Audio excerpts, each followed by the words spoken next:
Agradecer pelo que está acontecendo aqui ontem e hoje, que estava falando ontem que foi uma sucessão de aulas, né, que todas as falas, encontrar com essas pessoas que são referências, enfim, está sendo incrível. Aí eu preparei alguns slides e ali para falar um pouco do Negra.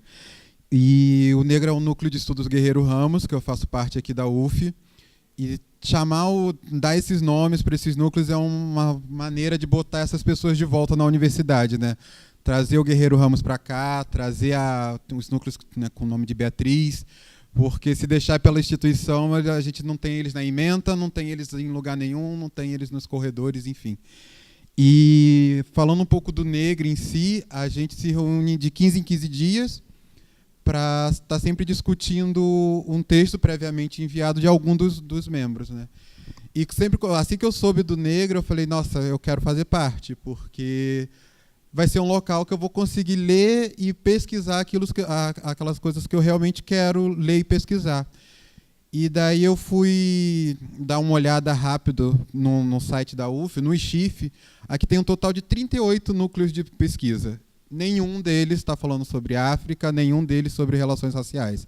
É claro que tem alunos negros nesses núcleos, tem professores que incentivam a pesquisa, né, a pesquisa sobre o tema, mas você não tem um núcleo de estudos institucionalizado que vá tratar só de África, só de relações étnico-raciais.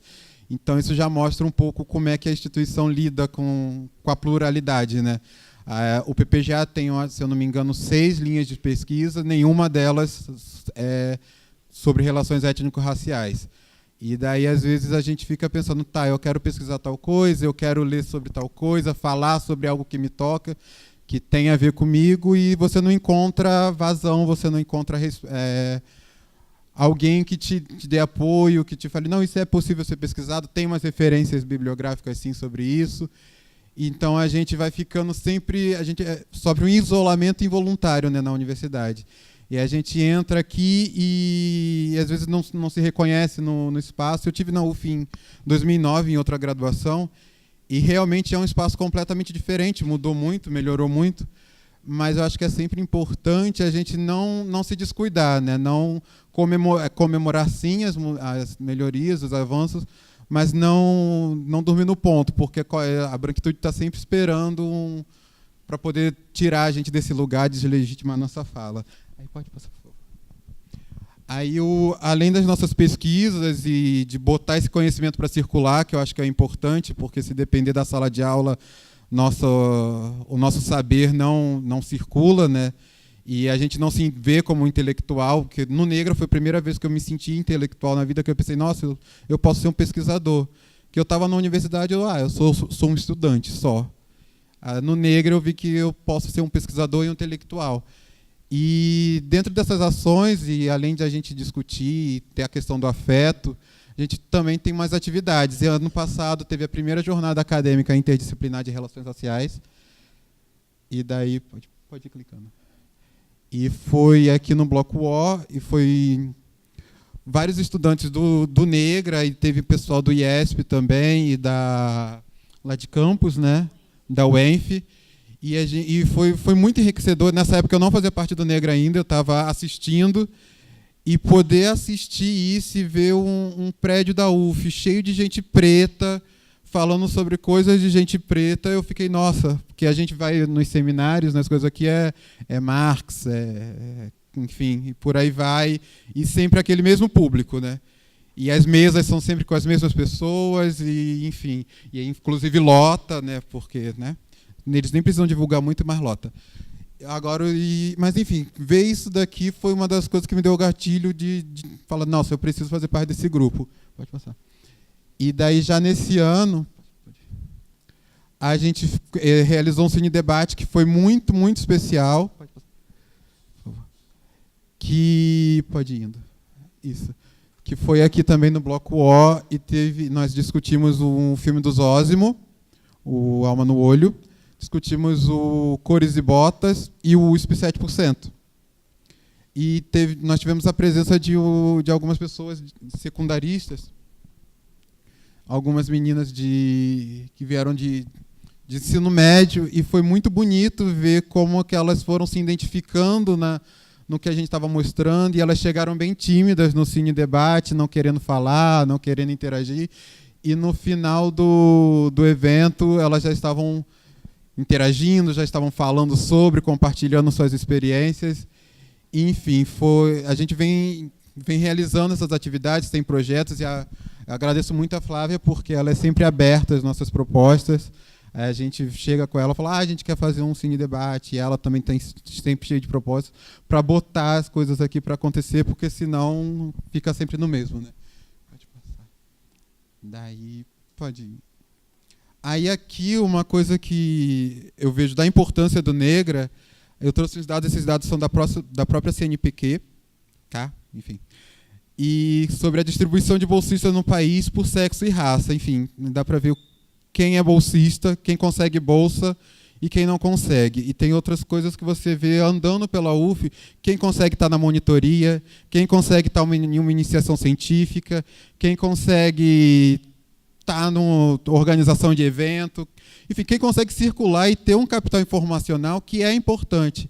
Que a gente chega aqui e a gente não sabe como faz nada, como que acontece nada, como é que consegue uma bolsa, como que... Enfim, como que participou de um núcleo de pesquisa, como que... A gente não sabe nada, a gente chega aqui perdido e a gente vai vendo as coisas só acontecendo com aquelas mesmas pessoas brancas. A gente fica, nossa, mas como é que fulano conseguiu um PIBIC? Mas como é que fulano está com aquela bolsa? E essas coisas não circulam. Eu tinha pego outros dados, mas eu não consegui botar no slide. Mas eu acho que esse daí dá para ver que é gritante o número a diferença, né, entre negros e brancos ganhando bolsas. E eu estava vendo mais reportagens que 36% só dos negros nas universidades do país têm acesso aos projetos de iniciação científica, e isso é um número muito pequeno. Enfim, pode passar. E isso também é uma das maneiras que eu acho que a branquitude encontra de podar a gente, porque, vocês estão aqui, mas vocês só podem ir até ali. Porque, e aí eu, falando agora um pouco do que eu ando pesquisando, além de questões de sexualidade, eu estou muito envolvido com a questão do movimento Black Rio, lendo muito sobre. E nessa de ler sobre o movimento, eu esbarrei em algumas denúncias que fizeram ao movimento para o DOPS. E daí eu fiquei vendo, nossa, desde sempre a branquitude se assusta com preto inteligente, né? Com preto que se entende como preto, que sabe que é preto e tem orgulho disso.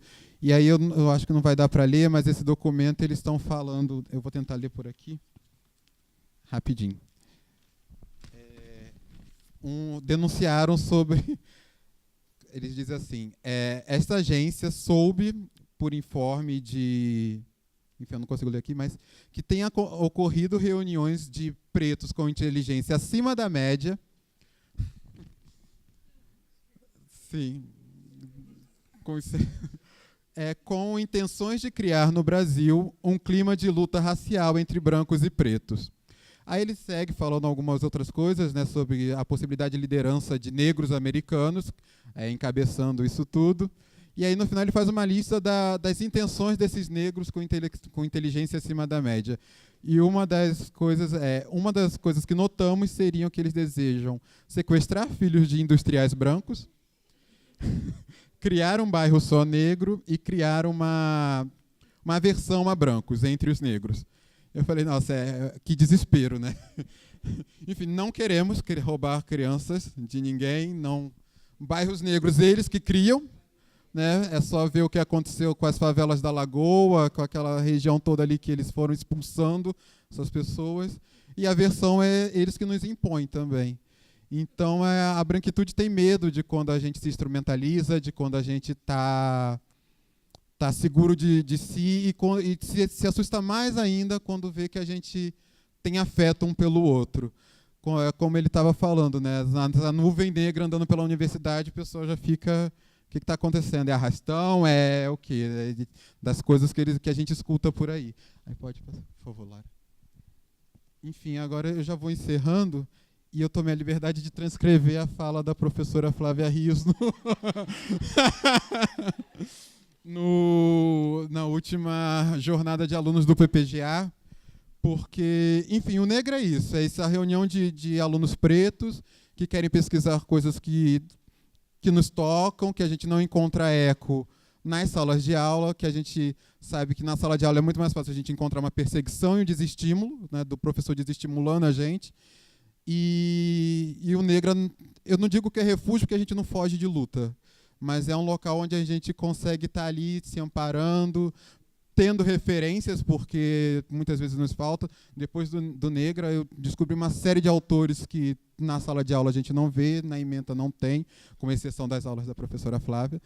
E, enfim, na fala dela, que eu acho que representa muito Negra, e o que esses coletivos e esses núcleos, o papel deles na universidade, eu vou dar uma lidinha, abre aspas.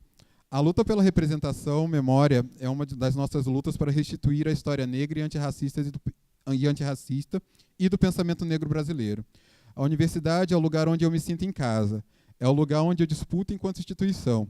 É o lugar em que eu me reconheço na instituição universitária. E é por isso que eu estou aqui e estimulo muito pesquisadores a participem e passem de fato por essa trajetória acadêmica, que não é nada fácil, mas é o lugar que nos cabe. E, então, eu acho que essa fala da professora Flávia diz muito sobre o que é o nosso corpo aqui. Que esse lugar nos cabe, esse lugar é nosso. Obrigado. A gente tem que parar de achar que é um favor, que a gente está aqui sempre de favor, enfim, que eles são melhores, que a gente duvida muito de nós mesmos. Às vezes eu chego em casa de algumas aulas e falando, meu Deus, eu sou uma fácil, eu não sei nada, eu sou burro. E daí a gente, às vezes, depois vai, pega algum texto, tá numa reunião do Negro e a gente toma aquele fôlego e volta. Mas a branquitude está sempre botando na nossa cabeça que a gente é uma farsa, que a gente não serve para estar aqui, que esse lugar não é nosso, sempre tentando nos deslegitimar. E o que a fala da professora traz é que é isso, esse lugar é nosso, e a gente fazer disso daqui um campo de luta também, que a nossa trincheira está aqui, que a gente vai lutar por esse espaço que não é concessão, é nosso também, os nossos saberes cabem aqui, e eles têm que aceitar, simples assim. Aí, pode passar, por favor. E daí, como eu estou aqui falando pelo Negra, mas o Negra não sou só eu. Então, eu achei que seria, como falaram aqui, a luta se faz no coletivo. Aí pode ir clicando. Aí eu trouxe aqui um pouco dos rostos que compõem o Negra. Oi? Pode ir indo. Porque eu acho que é na coletividade que a gente se cria, na coletividade que a gente se fortalece. E é isso, e o Negro é isso para a gente aqui na UF. E em um espaço que você tem tão poucos núcleos de pesquisas e espaço para falar sobre negritude, o Negro é um respiro, né? É isso.